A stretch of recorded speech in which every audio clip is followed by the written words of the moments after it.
എബ്രായർക്ക് എഴുതിയ ലേഖനം 3-ാം അധ്യായത്തിൻ്റെ 14-ാമത്തെ വാക്യത്തോടെ ദൈവവചന ധ്യാനം നമുക്ക് ആരംഭിക്കാം. ഹീബ്രു ചാപ്റ്റർ 3 വേഴ്സ് 14, 3-ാം അധ്യായം 14-ാമത്തെ വാക്യം.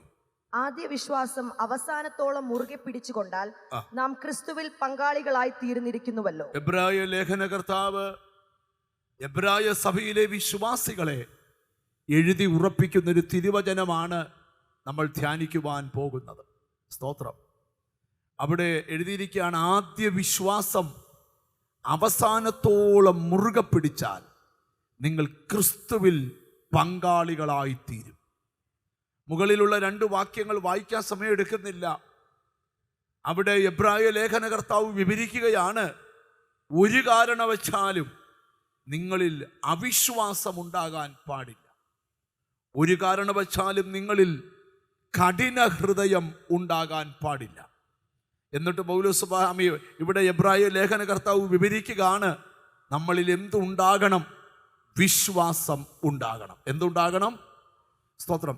നമ്മുടെ ശത്രു പിശാചാണെങ്കിൽ വിശ്വാസത്തിൻ്റെ ശത്രു അവിശ്വാസമാണ്. സ്തോത്രം. വിശ്വാസത്തിൻ്റെ ശത്രു ആരാ? അവിശ്വാസം. സ്തോത്രം. നിങ്ങൾ ശ്രദ്ധിച്ച് കേൾക്കണം. രക്ഷിക്കപ്പെട്ടൊരു ദൈവവൈദ്യൻ്റെ അകത്ത് അവിശ്വാസം ഒട്ടും പാടില്ല. അടുത്തിരിക്കുന്ന തൊട്ടേച്ച് പറ, അവിശ്വാസം പാടില്ലെന്ന് പറ.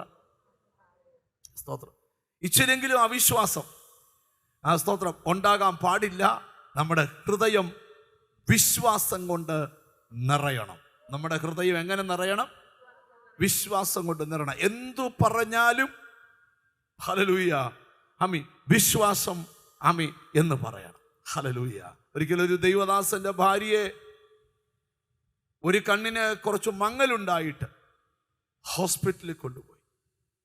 ഭർത്താവൂടെ കയറി പരിചയപ്പെട്ടു, എൻ്റെ ഭാര്യയുടെ കണ്ണിന് മങ്ങലാണ്. സ്തോത്രം. ഡോക്ടർ പറഞ്ഞു, ഹസ്ബൻഡിനോട് വെളിയിരിക്കാൻ പറഞ്ഞു. ഞാനൊന്ന് ചെക്ക് ചെയ്യട്ടെന്ന് പറഞ്ഞു. ചെക്ക് ചെയ്ത് ഹസ്ബൻഡിനകത്തേക്ക് വിളിച്ചു പറഞ്ഞു, സോറി, നിങ്ങളുടെ ഭാര്യയുടെ കണ്ണിൻ്റെ കാഴ്ച പൊയ്ക്കൊണ്ടിരിക്കുകയാണ്.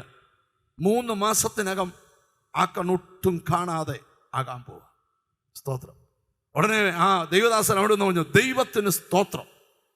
ഡോക്ടർ ചോദിച്ചു, ഇതെന്നാടാ കണ്ണിൻ്റെ കാഴ്ച പോകും? ദൈവത്തിന് സ്തോത്രം. എന്താ? എൻ്റെ ഭാര്യയ്ക്ക് പുതിയ കണ്ണുണ്ടാകാൻ പോവുക. ഡോക്ടർ പറഞ്ഞ്, പല മനുഷ്യരെ കണ്ടിട്ടുണ്ട്, ഇങ്ങനെയുള്ള മനുഷ്യരെ ആദ്യമായിട്ട്. അപ്പൊ ഇന്ന് ചിലതിനൊക്കെ സ്തോത്രം പറയണം. നഷ്ടം വന്നത് ലാഭമെന്ന അത്ഭുതം ഉണ്ടാകാനാ, പരാജയം വന്നത് വിജയമെന്ന അത്ഭുതം ഉണ്ടാകാനാ. ഞാൻ അങ്ങനെ ഈ വചനത്തിൻ്റെ ദൂതുകളെ ഒന്ന് പറഞ്ഞു കയറുക. അപ്പൊ വിശ്വാസത്തിന്റെ ശത്രു ആരാ? അവിശ്വാസം. വിശ്വാസം ഉണ്ടാകാതിരിക്കുന്നത് എന്താ? അവിശ്വാസം വരുന്നോണ്ടാ. ചിലർ വാ തുറന്ന അവിശ്വാസമേ. ഞാൻ ഞായറാഴ്ച നമ്മുടെ സഭായോഗത്തിൽ പ്രസംഗിച്ചായിരുന്നു. പൗലോസ് പറഞ്ഞു, വിശ്വസിക്കുന്നു അതുകൊണ്ട് ഞാൻ സംസാരിക്കുന്നു എന്ന് എഴുതിയിരിക്കുന്നത് പോലെ വിശ്വാസത്തിന്റെ അതേ ആത്മാവ് ഞങ്ങളിൽ ഉള്ളതുകൊണ്ട് ഞങ്ങളും വിശ്വസിക്കുന്നു, അതുകൊണ്ട് ഞങ്ങളും സംസാരിക്കുന്നു. വിശ്വസിക്കുന്നവർ ഇന്ന് മൗനമായി ഇരിക്കരുത്, സംസാരിക്കണം. വിശ്വസിക്കുന്നത് സംസാരിക്കണം. ആമീൻ. എത്ര പേര്